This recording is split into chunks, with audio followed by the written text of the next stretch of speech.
자, 오늘은 가정아 살아나라, 특별히 첫 번째 어린이 주일을 맞이해서 자녀들아 살아나라 한번 따라 합시다. 자녀들아 살아나라.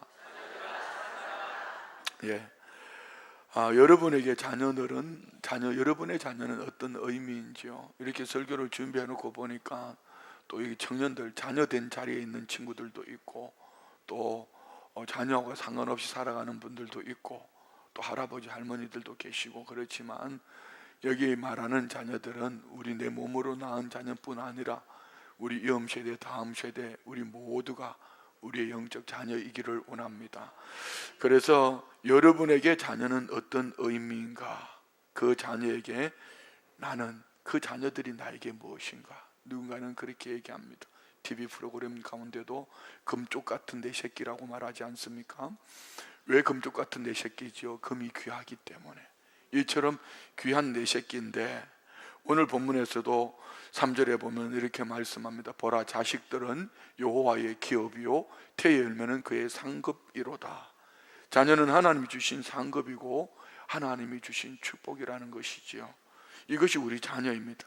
그런데 그냥 축복이 되는 것이 아니고, 우리 자녀가 복된 사람으로 살아갈 때 그때 금쪽 같은 내 새끼가 하나님의 상급이 되고 축복이 된다는 얘기입니다. 물론 고슴도치도 지 새끼는 예쁘다고 그러잖아요. 어떻게 하면은 하나님의 상급으로 축복으로 내게 맡겨주신 이 자녀들이 정말 하나님의 상급으로 축복으로 살아낼 수 있을까? 이는 부모들의 책임입니다. 저는 설교를 준비를 해놓고요, 되게 속이 쓰렸습니다. 나를 이렇게 키워줬으면 진짜 나 학교 다닐 때 공부 잘했는데, 공부만이 아니라 나 이렇게 신앙생활 가르쳐 줬으면 지금 목회하면 성도들 안 괴롭힐 텐데, 오늘 제가 여러분 엄청 괴롭힙니다. 그러니까 미리 결단하시고 마음에 이 화살로 여러분을 내가 마음을 콕콕 찌를 거니까 찔림을 받으셔야 돼요. 그렇게 하셔야 됩니다. 어떻든 중요한 거는 아이 막 속이 뒤틀리는 거죠. 우리 자식 새끼들을 어떻게 키우고 안 키우고 그건 둘째치고, 나를 이렇게 키워줬으면 얼마나 좋았을까 싶은데 벌써 아버지는 천국 가버렸으니 아버지한테 따질 수도 없고, 뭐 어머니 연세 드셨으니 어머니한테 따질 수도 없고, 남은 거는 이제 여러분들에게 이제 화살로 찌르는 거예요. 이 인간들아 막 이러면서 막 찌르는 거죠. 막 잘 키우자 그러지만은, 그런데 여러분들이 또 뭐 그게 되겠습니까? 여러분도 부모님한테 그렇게 컸는데 하루아침에 되겠어요? 그래서 우리는 계속 걸러내면서 우리가 자녀들을 금쪽 같은 내 새끼를 만들어가는 그런 부모가 되기를 원합니다. 오늘 본문 4절 5절 말씀에 보면은, 젊은 자의 자식은 장사의 수중의 화살 같으니 이것이 그의 화살통에 가득한 자는 복되도다. 그들이 성문에서 그들의 원수와 담판할 때 수치를 당하지 아니하리로다. 자, 여러분, 이거 화살 1년마다 한 번씩 제가 끄집어내는 것 같은데, 이 화살을 보면 세 가지로 이루어져 있습니다. 화살 촉이 있고 화살 몸통이 있고 날개 깃이 있는데, 깃은 화살 날개 깃이 세 개로 되어 있더라고요. 저는 이 세 개를 이렇게 생각합니다. 화살 촉은 정확하게 목표로 향해 가서 잘 맞춰야 되거든요. 목표로 향해 잘 맞출 수 있도록 중심을 잡아주는 게 몸통입니다. 그런데 이 깃털이요, 참 중요하거든요. 이 깃털을 세 가지로 생각해 보면, 한번 따라해 봐요. 지성과 인성과 영성. 오늘 우리 자녀들 아래 이런 은혜가 있기를 원합니다. 부모의 화살통에 이 화살이 가득 꽂혀 있을 때 그 부모가 얼마나 복되고 감사하고 든든한가를 오늘 본문에 말씀하셨습니다. 그런데 화살통에 화살이 많다고 복된 것이 아니라, 그 화살이 제대로 날아가는 화살이 될 때에 부모의 삶이 복된 삶이 된다는 것입니다. 화살이 많아서 복된 자녀가 아니라, 그 화살이 복되게 날아가는 화살이 될 때에 그 화살을 통해 부모가 기쁨을 얻고 또 부모가 진정한 복이 된다, 이런 얘기지요. 어떤 화살이 되어야 할까요? 화살이 어떤 화살보다 멀리 간다고 해서 여러분 그것이 좋은 화살일까요? 그렇지 않습니다. 화살은 멀리 날아가는 것보다 제대로 관역을 맞출 수 있는 화살이어야 합니다. 다른 화살보다 빨리 날아간다고 그게 중요한 거 아닙니다. 화살은 누가 뭐라 해도 관역에 제대로 맞아야지 됩니다. 그러면은 화살이 가장 중요한 목표가 관역이라면은, 우리 자녀들을 화살이라고 말할 때 우리 자녀들이 이 관역에 맞는 삶을 살아갈 수 있도록 우리 부모들의 이 전통에 가득 담겨져 있는 이 자녀들을, 이 화살을 그렇게 만들어야 된다는 것이죠. 여러분, 진솔하게 오늘 이 말씀을 들으면서 기분 나빠도 이 화살 쪽으로 콱콱 찔리고 말입니다. 기분 나빠도 우리가 회개해야 될 것이고, 그리고 또 우리 손주들에 이르기까지 뿐만 아니라 오늘 우리 교회에 출석하는 모든 우리 친구들을 이렇게 관역에 꼭 맞출 수 있는 그런 다음 세대들로 양육하는 우리 모두가 되기를 주의 이름으로 축원드립니다. 우리 자녀라는 화살은 어디로 날아가서 무엇을 맞추면은 관역에 잘 맞은 화살 자녀가 될까? 첫 번째는 하나님의 영광이라는 관역을 잘 맞춰야 됩니다. 이 백성은 내가 나의 영광을 위하여 지었나니 나의 찬송을 부르게 하기 위함이라. 먹든지 마시든지 무엇을 하든지 하나님의 영광을 위하여 하라고 했다면은 우리가 그렇게 살아내야 되는데, 살지 못하는 이유는 하루아침에 바뀐 것이 아니지만 안 되지만 우리 부모님들이 우리 자녀들 안에 그렇게 살아내도록 우리가 교육하고 믿음으로 살아갈 때 우리의 자녀들은 분명히 그렇게 살아낼 줄 믿습니다. 두 번째로 의미 있고 가치 있는 인간으로서 사랑받고 인정받고 존경받는 그런 자녀들로, 예수님도 그리했던 것처럼 말이에요. 우리도 그런 자녀로 의미 있는 삶을 살아가는 화살이 되어서 관역에 꽂힐 수 있는 그런 우리 자녀들이 되기를 원합니다. 하나님의 창조의 목적에 맞도록 한 시대를 살아내면서 온 세상을 품고 시대 앞에 귀하게 존귀함을 받고 살아가는 우리 모두의 자녀들이 되어지는 은혜가 있기를 원합니다. 이런 의미에서 부모가 된다는 것은 두 가지 상반된, 세상에서 가장 복된 삶이기도 하지만 세상에서 가장 무거운 짐을 지고 살아가는 것이 부모 아닐까 생각을 해봅니다. 하나님은 우리에게 단순히 아이를 낳고 키우라고만 명령하지 않으셨습니다. 우리에게 맡기신 아이들의 영혼을, 또 마음을, 인격을, 삶을 하나님 앞에서 돌보라고 맡겨주셨습니다. 그러나 이 시대를 살아가며 우리는 종종 한 가지 착각에 빠집니다. 우리 믿음의 사람으로서 말입니다. 우린 종종 기도만 열심히 하면 되지, 믿음만 심어주면 충분하다고 생각합니다. 물론 기도와 믿음은 반드시 우리 자녀들에게, 다음 세대들에게 심어줘야 될 선물임에도 불구하고 목사가 마르고 닳도록 얘기해도 끄떡도 안 합니다. 고3이니 공부하러 가야 되고 뭐 그렇습니다. 또 말하면 또 스트레스 받을 거니까 얘기 안 할게요. 우리가 살아가면서 기른다 이 기른다는 이 의미를 공통된 뜻을 지니고 있지만 전혀 다른 세 가지의 단어 표현이 있습니다. 그 첫 번째 표현이 사육이고, 두 번째가 교육이고, 세 번째는 양육입니다. 여러분은 좀 기분 나쁘게 들려질 수도 있지만 가만히 잘 들어보십시오. 나는 자녀들을 사육했는지, 지금 교육하고 있는지, 양육하고 있는지. 좀 죄송합니다. 저는 사육당한 것 같아요. 자, 그러면 사육의 의미가 뭔지를 잘 한번 보세요. 째려보지 말고. 사육, 동물적인 필요 충족시켜주는 의미를 사육이라고 말합니다. 이 말은 아이를 사람답게 키우는 것이 아니라 사육하듯이 엄마가, 아버지가 다 해줄게, 내가 먹여주고 입혀주고 너 공부시켜줄게, 그래서 부지런히 내가 돈 벌어야 되고 부지런히 일해야 되니까 너는 사육당해라, 이거지요. 그런데 한 시대를 살아내면서 우리 부모 세대들은 그렇게 살 수밖에 없었습니다. 제 부모 세대들, 여기 계신 우리 80, 90 되신 어르신들은 그렇다고 다 그렇게 살아내신 것은 아닙니다. 교육은 어떤 것일까요? 지식과 인격과 정신 형성을 가르치는 것을 말합니다. 지식, 도덕, 행동을 가르쳐 사람을 바르고 유능하게 자라도록 학교, 가정, 교회 등에서 인격과 사회성을 기르기 위한 의도적인 교육, 훈련 과정을 말합니다. 교육은 반드시 시켜야 합니다. 교육이 없으면 심각해요. 교회도 교육해야 됩니다. 여러분, 예수 믿고 구원 얻으면 끝나면 안 됩니다. 교육은 단순한 정보 전달이 아니라 인간을 사람답게 만드는 것이 교육입니다. 그런데 교육은 잘했지만 양육을 잘 못하는 사람들이 있어요. 양육은 무엇일까요? 생존, 사육뿐 아니라 정서적 교육뿐 아니라 신앙적 돌봄이 있는 양육이 있어야 합니다. 아이를 먹이고 입히며 몸과 마음을 함께 자라게 함으로 부모와 자녀와의 관계인 것처럼, 어쩌면 주의 종들과 성도들과의 관계처럼 사랑하고 보호하고 돌봄이 포함한 총체적 성장의 의미를 양육이라고 표현한다면, 여러분 진솔하게 한번 부모 입장에서 여러분은 사육당하셨습니까? 교육받았습니까? 양육받았습니까? 반대로요, 여러분은 자녀들을 사육하고 있습니까? 교육하고 있습니까? 양육하고 있습니까? 진솔하게 정직하게 여러분이 여러분 마음 자신을 한번 돌아봤으면 좋겠습니다. 성경은 부모에게 구체적이고도 실제적인 사명을 부여하고 있습니다.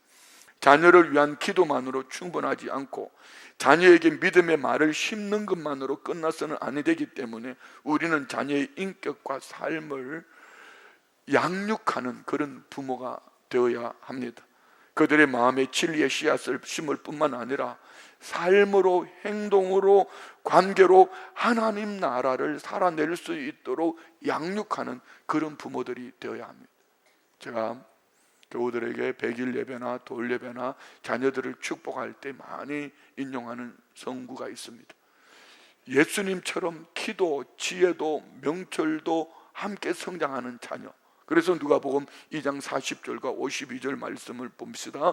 아기가 자라며 강하여지고 지혜가 충만하며 하나님의 은혜가 그의 위에 있더라. 예수는 지혜와 키가 자라가며 하나님과 사람에게 더욱 사랑스러워져 가더라. 멋있는 관역에 맞춰진 예수 그리스도의 양육되어지는 삶이었더라면 우리도 예수님처럼 키도 지혜도 명철도 하나님과 사람 앞에 점점 사랑스러워져가는 자녀들로 우리 자녀들을 양육할 수 있는 이런 은혜가 있기를 축복합니다. 성경에서 이렇게 성장한 위대한 믿음의 사람들 모델들이 참 많지요. 한 사람 모세를 찾아본다면 모세의 삶에 있어서 모세는 예수님처럼 성장하면서 양육되어졌습니다. 그래서 80세 할아버지가 되었을 때에 200만 이스라엘 백성들을 애굽 땅에 들어가서 바로에게서 이끌어내어서 그냥 원망과 불평과 교만투성인 그 백성들을 이끌어 광야길을 나아가는 것. 모세의 삶 속에는 지성과 인성과 영성이라는 이 세 주제를 가지고 그의 삶을 돌아보면서 어떻게 그는 양육되어졌는가. 성경에 기록된 내용을 바탕으로 이 세 영역을 한번 정리해 봅시다. 지성을 봅시다. 애굽 왕궁에서의 학문과 전략적인 교육을 받았습니다. 사도행전 7장 22절은 모세가 애굽 사람의 모든 지혜를 배워 그의 말과 하는 일들이 능하더라. 무슨 의미입니까?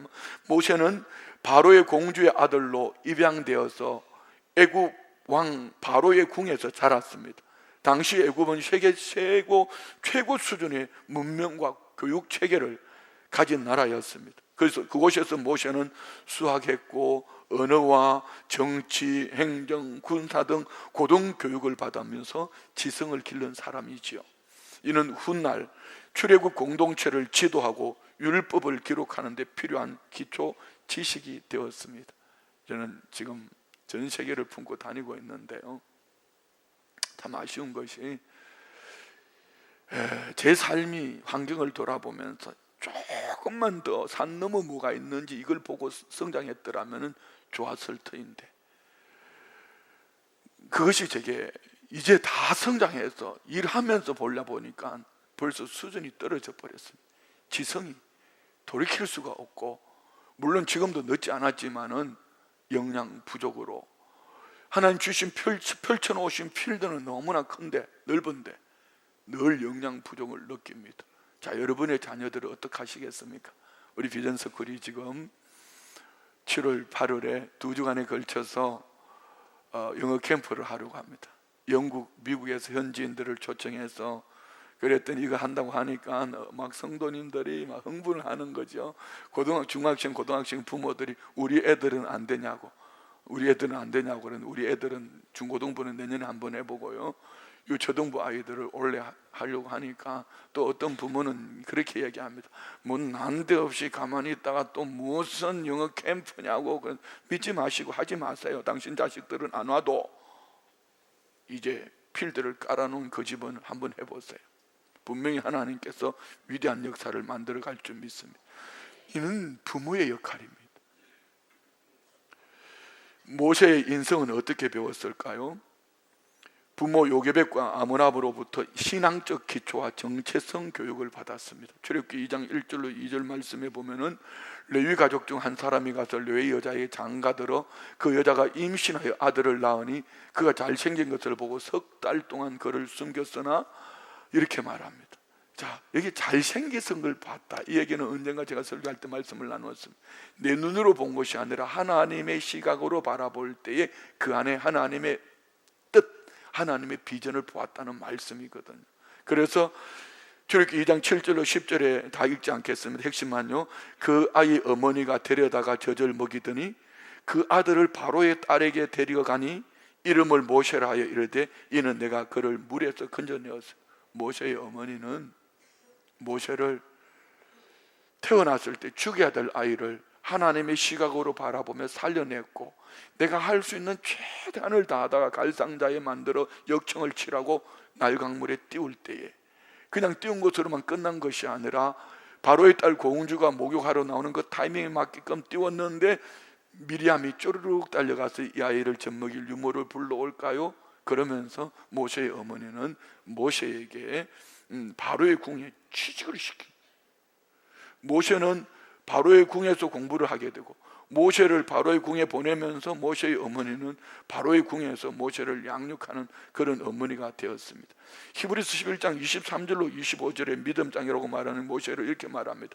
믿음으로 모세가 낳았을 때 그 부모가 아름다운 아임을 보고 석 달 동안 숨겨 왕의 명령을 무수하지 아니하였으며 믿음으로 모세는 장성하여 바로의 공주의 아들이라 칭함을 받기를 거절하고 도리어 하나님의 백성과 함께 고난받기를 잠시 죄악의 낙을 누리는 것보다 더 좋아하고. 자, 여러분, 모세 안에 이 인성과 영성은 어떻게 만들어진 것이지요?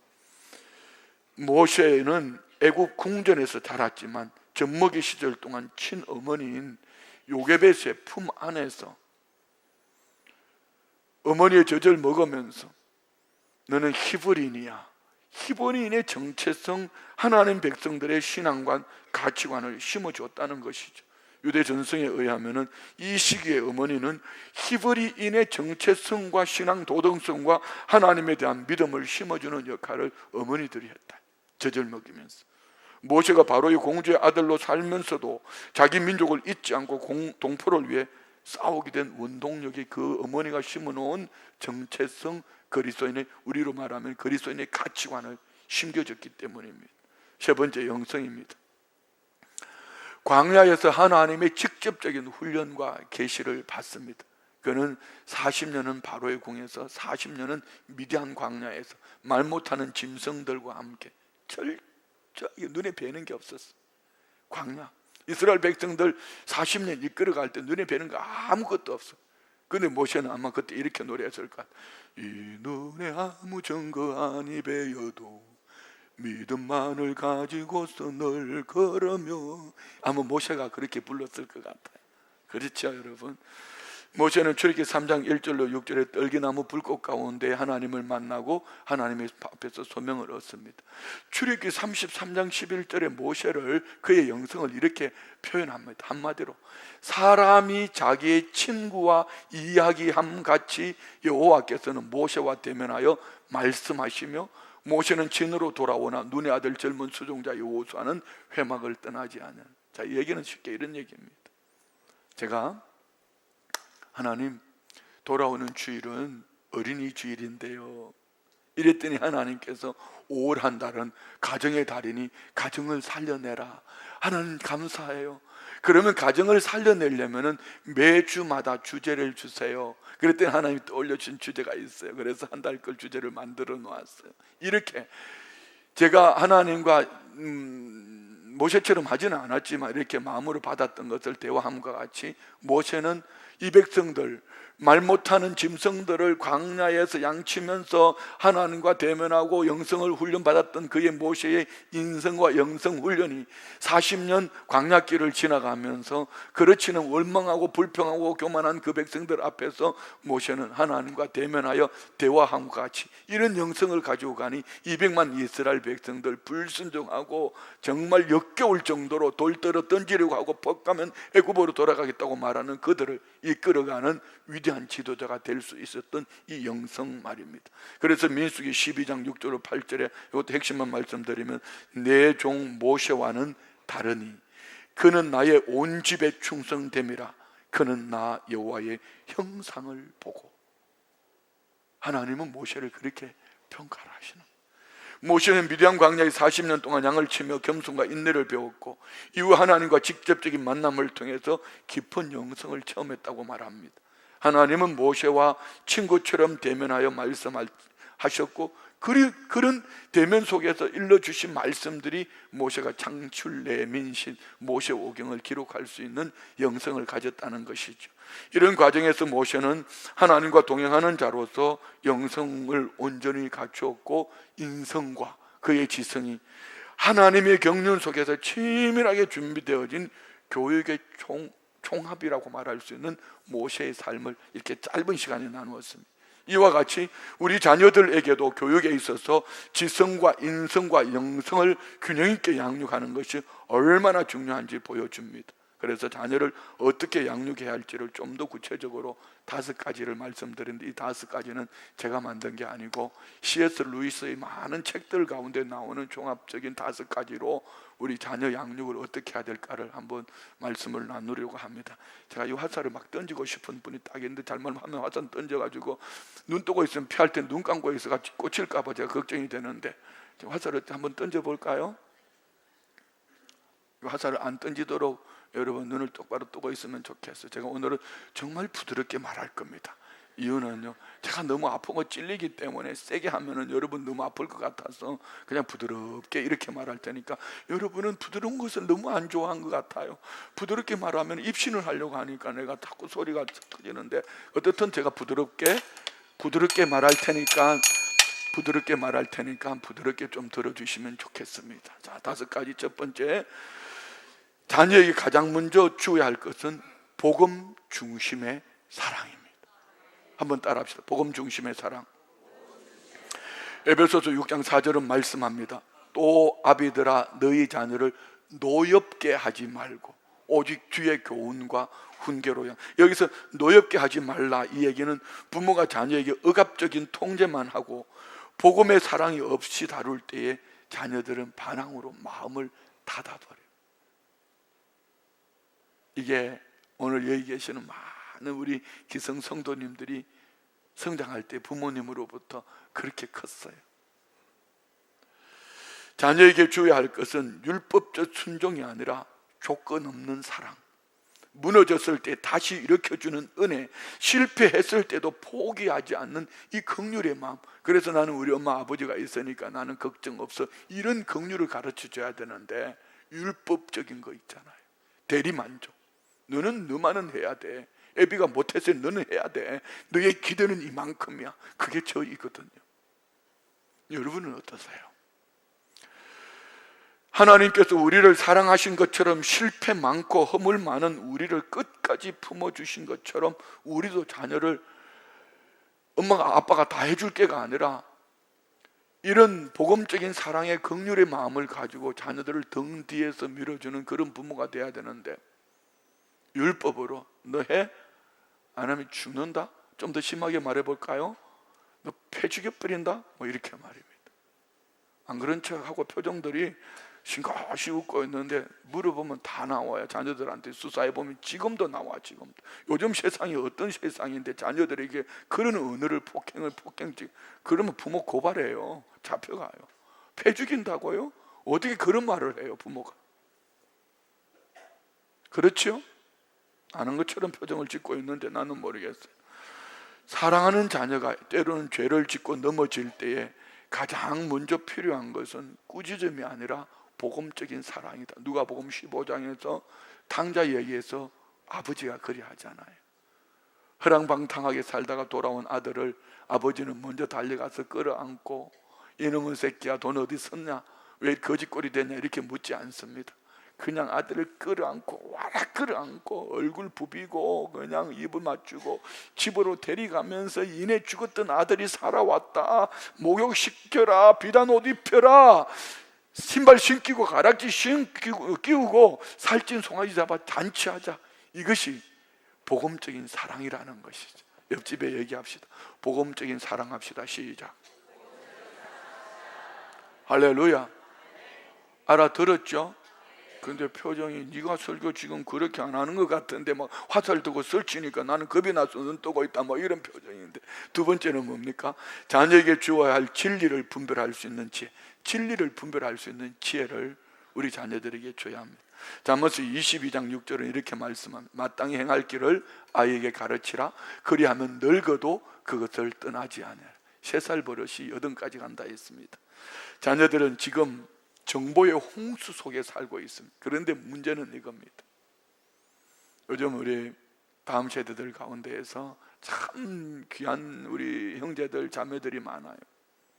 얼마나 여러분 이 휴대폰 하나만 들면은요, 요즘 정보는 요즘 AI 시대, AI 하나면은요, 그 AI 다 믿지 마세요. AI도 가끔 사기를 잘 치더라고요. 거짓말을 잘 시키더라고요. 그런데 이 많은 정보들을 그대로 다 받아들이는 순간 여러분 어떻게 되겠어요? 진리가 무엇인지 분별하지 못해. 이는 지금 우리나라의 지도자들이 그렇게 하고 있습니다.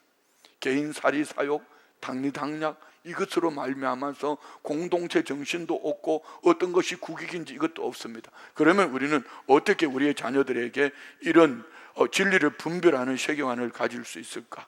이는 성경 안에서 찾아야 합니다. 변하지 않는 진리의 말씀, 세상의 모든 것은 다 변하지만 성경적 세계관, 하나님의 진리 위에 서서 세상을 분별할 수 있는 눈을 열어주는 그런 부모들이 되기를 축복합니다. 우리 아까 수아가 그런 얘기 했잖아요. 나는 모태신앙이라고. 그런데 요즘은 잘 못했지만 나는 큐티하고 기도할 거라고. 나는 성문이 되고 싶다고. 그래서 가서 복음 전할 것이고 손님들, 고객들 한 분 한 분을 맞이하면서 사랑으로 섬기겠다고. 여러분 이게 뭘까요? 바로 이런 가치관 아닐까요? 지혜를 분별하는 성경적인 가치관 말입니다. 세 번째로 자녀에게 줘야 할 것은 실패를 견디는 힘입니다. 야고보서 1장 2절로 3절 말씀 봅시다. 내 형제들아, 너희가 여러 가지 시험을 당하거든 온전히 기쁘게 여기라. 이는 너희 믿음의 시련이 인내를 만들어내는 줄 너희가 알미라. 아멘. 자, 믿음의 시련이 인내를 만들어낸다. 자녀들은 인생에서 때로는 실패를 겪게 됩니다. 우리 부모님들 오해하면 안 돼요. 우리 애들은 절대로 넘어지면 안 돼. 거룩한 착각하지 마세요. 우리 지금 시대 문화 다 바꿔야 됩니다. 우리 저 시의장이신 김진호 집사님하고 얘기를 하다가 김진호 집사님이 저한테 똑같은 얘기를 하셨어요. 목사님, 요즘 애들은요 넘어질 줄은 아는데 일어날 줄을 몰라요. 그 넘어지는 것도 넘어지는 방법을 몰라요. 왠지 아십니까? 여러분 집에 가면 전부 이 두꺼운 카페트로 뭐 아니면 두꺼운 방석을 왜 그래 놨습니까? 집에 넘어져도 뒤집어져도 뒹굴러도, 물론 아래층에 쿵쿵 소리 때문에 그런 부분도 있겠지만 아무리 뒹굴러도 그런 넘어지는 방법도 모르고 넘어졌다가 일어날 줄도 모르는 겁니다. 어린이집은 어떻게 해놨어요? 여러분 필요하지요. 절대적으로 필요합니다. 저도 홍천에서 어린이집 할 때 여러분 이거 뭐 문틈부터 시작해서 줄이간 출입문부터 시작해 모서리 하나까지도 어떤 거 하나도 우리 아이들에게 불안전 요소가 있으면 안 됩니다. 그런데 문제는 심각합니다. 이렇게 보호 장치 속에 있다가 아이들이 길 가다가 넘어지면 넘어질 줄을 모르고 넘어지는 방법을 몰라가지고 얼굴 다 까고 무릎 다 깨는 겁니다. 그리고 넘어졌다가 일어나는 방법을 몰라요. 뒹굴니다. 짐승처럼. 부모들이 이렇게 세워주지 아니하면 그 뒹굴고 있습니다. 우리 아이들도 가끔 여기 마당에 가면은요 눈이 오거나 비가 오고 나면 물이 고여 있잖아요. 거기가 훨씬 더 재미있습니다. 애들은 거기 가서 막 뒹굴니다. 이는요 물론 어린 아이니까 그렇지만 인생 여정 속에서 가야 될 곳과 가지 말아야 될 곳과 뒹굴어야 될 곳과 뒹구지 말아야 될 것을 우리 자녀들이 분명히 실패 속에서 일어나는 방법을 배워야 되는데 배워본 적이 없어요. 그러니 하다 안 되면 나중에 사기 쳐먹고 사는 거지. 하다 안 되면은요, 남의 것 빼앗고 상처를 주면서 사는 것이죠. 오늘 우리 자녀들에게 때로는 인생의 실패도 있다. 시험에 떨어질 수도 있고 친구에 배신당할 수도 있고 꿈이 무너질 때가 있다. 우리 자녀들에게 실패를 두려워하지 않는 법을 가르쳐 줄 수 있는 이런 부모가 되기를 원합니다. 실패할 때에 하나님께로 다시 돌아갈 수 있는 것 말이에요. 어떤 부모는 자녀가 실패하지 않도록 온갖 길을 다 깔아줍니다. 진짜 사랑은 길을 깔아주는 것이 아니라 넘어지는 방법을 가르쳐주고 넘어졌을 때도 일어날 줄 아는, 실패도 가르쳐주고 실패했을 때 일어나는 방법도 알려주는 것이 분명히 좋은 부모가 될 것입니다. 네 번째로 자녀에게 주어야 할 것은 공동체에 대한 사랑입니다. 공동체 정신. 히브리서 10장 24절로 25절, 서로 돌아보아 사랑과 선행을, 우리 크게 한번 읽읍시다. 나 혼자만 읽으니까 너무 재미없는 화살을 날려버릴까 보다. 다 같이 시작. 서로 돌아보아 사랑과 선행을 격려하며 모이기를 피하는 어떤 사람들의 습관과 같이 하지 말고 오직 권하여 그날이 가까움을 볼수록 더욱 그리하자. 무슨 얘기죠? 자녀가 신앙 안에 머무르려고 하면은 반드시 건강한 공동체 정신을 가지고 있어야 돼. 오늘 우리 권사님 기도할 때 형제들이 연합하여 동감이 어찌 그리 선하고 아름다운 거 말씀하신 것 같이 이것이 있어야 됩니다. 예배를 사모하는 마음, 함께 기도하는 삶, 서로 돌보는 교회의 기쁨을 자녀에게 보여줘야 합니다. 부모가 먼저 우리 교회라고 얘기를 할 줄 알아야 돼. 근데 부모가 교회만 갔다 오면 이놈의 교회, 이놈의 목사 이러면은 자녀들이 공동체 정신, 공동체 의식이 있겠습니까? 지금 나라가 혼란합니다. 여러분, 우리가 기도하는 믿음의 사람이라면 소경 거지 바디메오처럼 내 안에 복음을 품고 있다면 나사렛 예수란 말을 들었을 때 주 다윗의 자손 예수여 나를 불쌍히 여기소서 외쳤던 것처럼 우리 안에도 외침이 있기를 원합니다. 그때 주님이 들려주시는 음성이 내가 네게 뭐하여 줄까? 이것이 오늘 시대를 살아가는 믿음의 사람들의 모습이지, 교회를 바라보며 이놈의 교회, 이놈의 목사 이렇게 얘기한다면 여러분의 자녀들이 바라볼 때 여러분의 교회는 어떤 모습일까요? 이놈의 교회, 이놈의 교회, 이놈의 교회라고 말하는 여러분의 자녀들이, 우리 자녀들이, 청년들이 성장해서 이 교회를 뭐 교회라고 말할 수 있겠습니까? 지금 위대한 일들을 감당하는 분들이 하나같이 하는 얘기가 모 교회를 얘기합니다. 여러분의 자녀들은 성장해서 성숙해서 도시로 나가서 서울로나 큰 세계로 나가서 여러분의 자녀들에게는 모 교회가 있는지요? 이 공동체 신앙, 공동체 의식이 심겨져 있지 않다면 어떤 일이 벌어질까요? 얼마 전에 말입니다.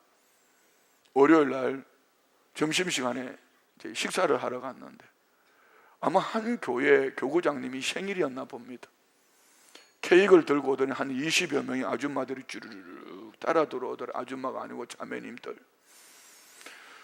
이분들이 따라 들어오더니만은 좀 있으니까 그냥 생일 축하합니다 하고, 예 좋아요. 해외 나가면 생일 축하하면 식당 안에 모두가 함께 막 일어나서 생일 축하해줘. 거기까지는 좋아요.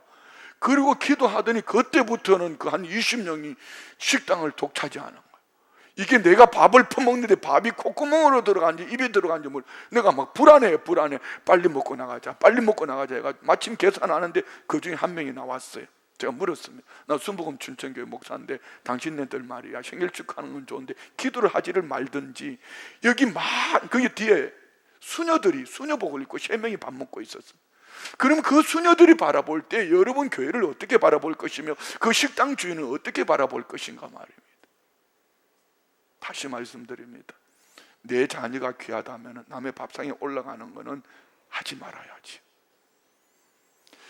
내가 고상한 신앙생활, 고상한 인격으로 살기를 원한다면 공동체 생활 속에서 내가 고상한 삶을 살아야지.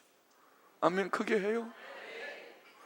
자기는 공동체 안에서 존경받고 인정받고 싶으면서 공동체 안에 발을 들여놓지도 않고 이놈의 교회, 이놈의 목사를 얘기하고 있는데 여러분 자녀들이 과연 뭐 교회라는 중심이 있을 것이며 그 속에서 무엇을 말할 수 있을까? 그런데 우리 교회는 안 그래. 우리 교회는 참 감사해. 본이 보여주시는 장로님들이 계시고, 본이 되어주시는 부모님들이 계시고, 본이 되어주는 또 교역자들뿐 아니라 본이 되어주는 어르신들이 있으니까 자녀들이 아멘 안 하는 꼬라지 보니까 여기는 아무도 그 사람이 없는 것 같은데요. 본이 되어지는 장로님이 계시고, 본이 되는 권사님이 계시고, 본이 되는 안수집사님, 본이 되는 구역장님, 본이 되는 교사, 본이 되는 부모님, 본이 되는 또 누가 안 빠진 건 누가 있나요? 본이 되는 어르신 세대들이 계시기 때문에 자녀들이 그렇게 하는 거 아니겠습니까? 그래서 참 아쉬운 것은 그겁니다. 청년이 되어서 딱 끝나면 그때부터는 교회가 없어요. 참 아쉬운 것이 그것이죠. 부모가 교회를 사랑하고 주일마다 기쁨으로 예배를 드리고 작은 일에도 성도들과 함께 울고 웃는 모습을 보여줄 때 자녀들이 공동체 신앙 의식을 가지고 어느 곳에 가도 그는 교회 안에서만이 아닙니다. 직장에서도, 사회생활 학교에서도, 군에 가도 그는 예수님처럼 하나님 앞에 사랑받는 것처럼 사람들 앞에 사랑받고 인정받고 존경받는 관역에 잘 맞춰진 그런 화살이 될 줄 믿습니다. 한 소년이 있었습니다. 어릴 때부터 부모님과 늘 함께 교회 공동체 안에 살았습니다. 삶이 힘들 때마다 그는 이렇게 말했습니다. 교회는 내 집 같아요. 왠지 압니까? 부모가 늘 그렇게 했기 때문에.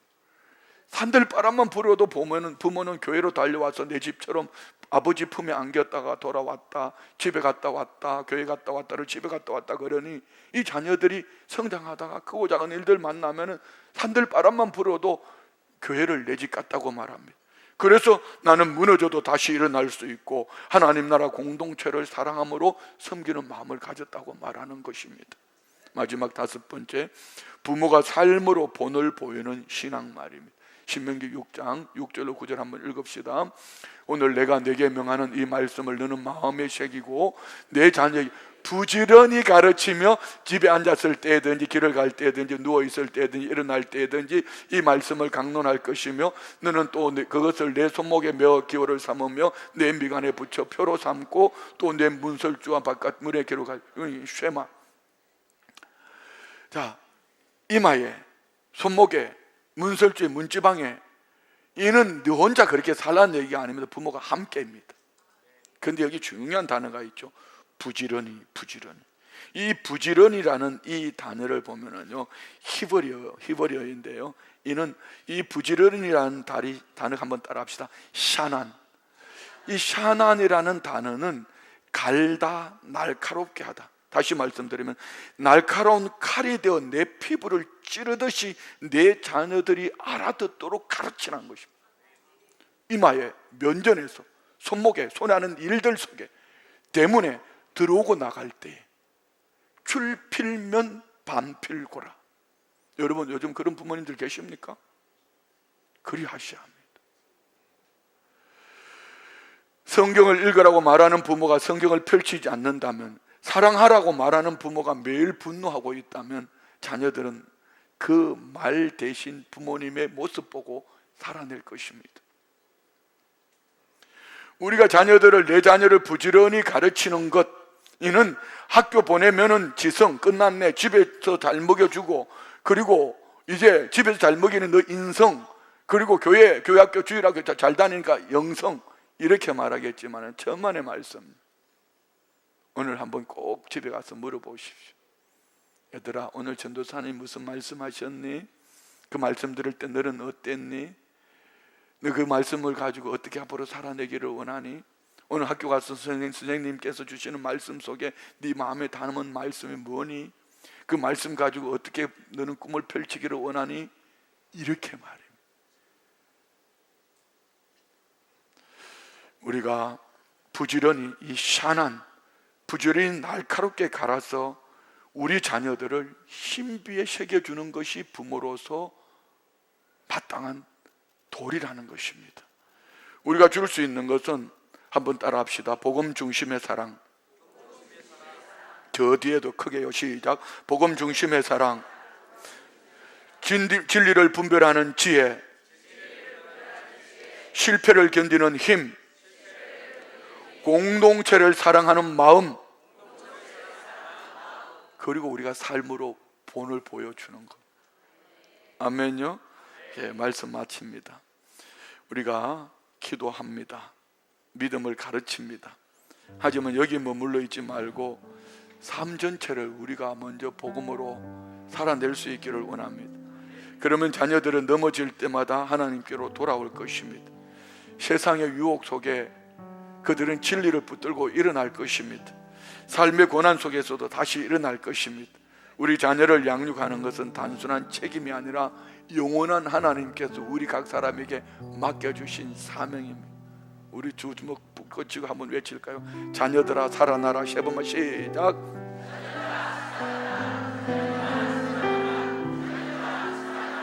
할렐루야.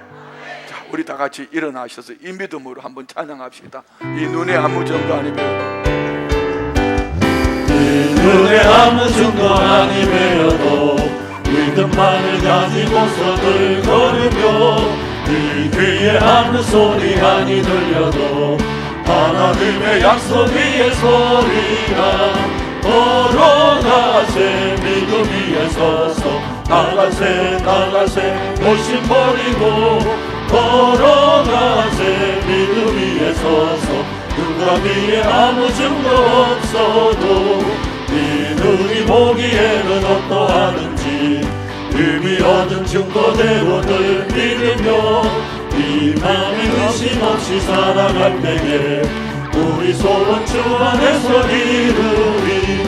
걸어가세. 믿음 위에 서서 나가세 나가세 의심 버리고 걸어가세. 믿음 위에 서서 눈과 귀에 아무 증거 없어도 주님의 거룩함을 두고 맹세한 주 하나님 아버지는 참 기쁘다. 그 귀한 모든 약속 믿는 자에게 넘지 못할 무슨 일이 있을까. 걸어가세. 믿음 위에 서서 나가세 나가세 의심 버리고 걸어가세. 믿음 위에 서서 눈과 귀에 아무 증거 없어도. 다 같이 말씀을 생각하며 합심으로 기도합니다. 살아계신 시간을 아버지 말씀을 통해서 나타나 살아가는